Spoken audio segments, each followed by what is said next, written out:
Você conhece a história do voto feminino no Brasil? Para que a gente tivesse direito ao voto aqui no Brasil, a gente passou por um longo processo histórico.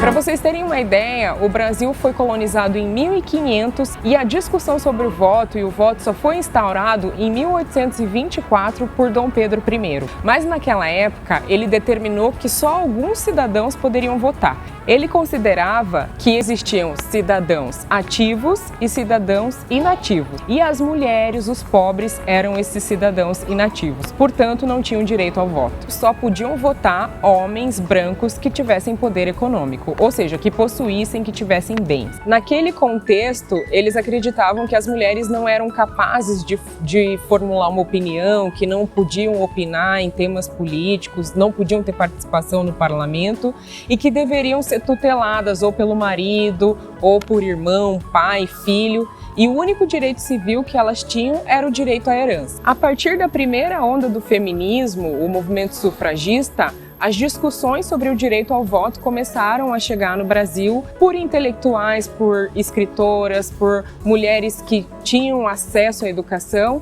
e elas começaram a questionar o fato de não poderem votar, o que as impedia também de participar de cargos públicos e elas tinham que entrar na justiça para poder ter essa participação. Então, com as discussões do movimento sufragista, as discussões do direito ao voto feminino passaram a ficar acaloradas no Brasil. Apenas em 1932 passou a ser previsto pelo Código Eleitoral o direito ao voto feminino, mas esse voto ainda era restrito. Só mulheres que eram casadas e que seus maridos tinham bens podiam votar, e as mulheres negras estavam muito longe desse debate. Mas esse direito durou muito pouco e foi encerrado logo depois do golpe de Getúlio Vargas, e as mulheres só puderam votar novamente em 1946, mas lembrando que só as mulheres que fossem casadas, autorizadas pelos maridos e que não contrariassem a família tradicional brasileira. A partir da Constituição de 1988, depois da luta dos movimentos sociais, da luta dos movimentos de mulheres, o voto se tornou universal, contemplando também os analfabetos e as pessoas pobres. E olhando para esse histórico, a gente percebe as diversas barreiras que foram impostas para as mulheres ocuparem os espaços políticos. E elas continuam sendo subrepresentadas, tanto mulheres brancas e mais ainda mulheres negras, que somam aí as desigualdades de gênero e raça. Então, a participação política das mulheres efetivamente ainda é um desafio muito grande. Apesar de termos muitos avanços, ainda temos poucas mulheres ocupando cargos políticos e a maior parte das mulheres que a gente vê, por exemplo, no Congresso Nacional, trazem essa tradição de serem mulheres que vêm de famílias que têm poder econômico, mulheres que não pautam a igualdade feminina de fato, que não fazem a luta do movimento feminista. Então, a gente tem muitos desafios e desafios que são impostos, inclusive pela questão econômica, para mulheres negras, que somam aí diversas dificuldades para ocupar esse espaço. Mulheres ocupam apenas 13,5% dos cargos nas câmaras e apenas 12% das prefeituras. Dos 513 parlamentares que temos hoje na Câmara de Deputados, apenas 13 são mulheres negras. No Senado, essa porcentagem é menor ainda. Temos apenas uma senadora negra.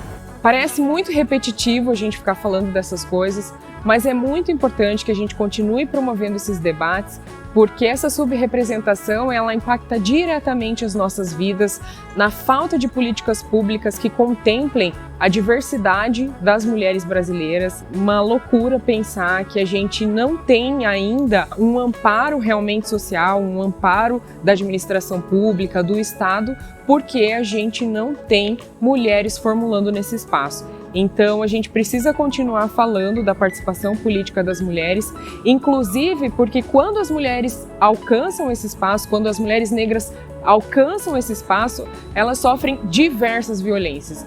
Violência política, e a gente pôde ver isso com várias ameaças que várias vereadoras negras sofreram em todo o Brasil, agora nas eleições municipais, não só vereadoras negras, mas vereadoras trans, enfim, a violência que todas as mulheres sofrem, né? A violência do machismo sobre as nossas vidas, do patriarcado, do machismo, dizendo que a gente tem que ficar em casa e que a gente não tem que debater política, sem que toda a diversidade das mulheres brasileiras esteja participando desse espaço, a gente não vai ter essa nova cultura política e aquilo que a gente deseja para alcançar igualdade no nosso país.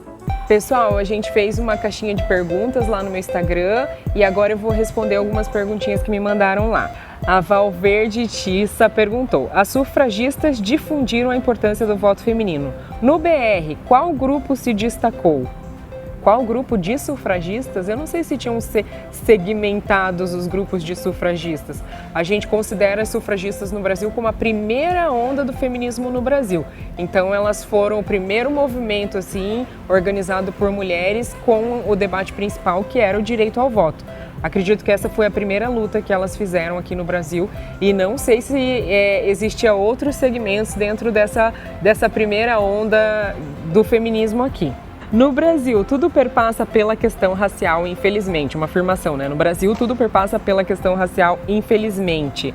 A bielartístico. Sim, aqui no Brasil, tudo perpassa pela questão racial, porque o Brasil é fundamentado na exploração racista, machista e classista. Então, não tem como debater nenhum tema sem que esse tema passe pela questão racial. PPPP Sampaio. Acho que a maior mudança a partir do voto feminino foi para a elite branca, não foi? Com certeza as mulheres de elite, as mulheres brancas, nessa primeira onda, né, nessa luta pelo direito ao voto, nessa primeira luta do movimento feminista no Brasil, com certeza as mulheres que tinham alguns privilégios, né, acesso à educação, acesso a bens, elas foram privilegiadas por esse debate porque as mulheres negras estavam lá lutando contra a escravização ainda, lutando pelo direito de ser gente, de se afirmar como pessoas. Então essa primeira onda beneficiou as mulheres mais elitizadas, mas eu não desmereço nenhuma das ondas do feminismo, todas elas foram importantes. Mari Guerra mandou: mudou, mas ainda não está no ideal. Tem poucas mulheres no poder e nem todas são. Aí não deu para ler o resto, mas acho que nem todos são iguais.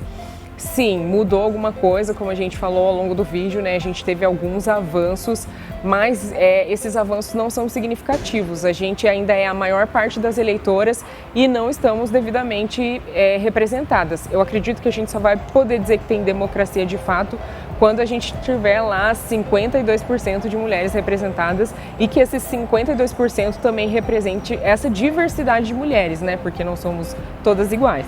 Cá penso eu. Falou: precisamos fazer mais crianças negras se inspirarem em mulheres negras na política.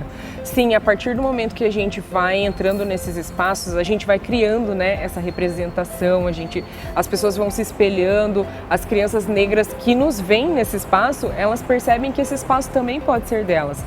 E por isso a importância de que a gente esteja lá, porque se você não se vê representado em determinado espaço, você pensa que aquele lugar não é para você, né?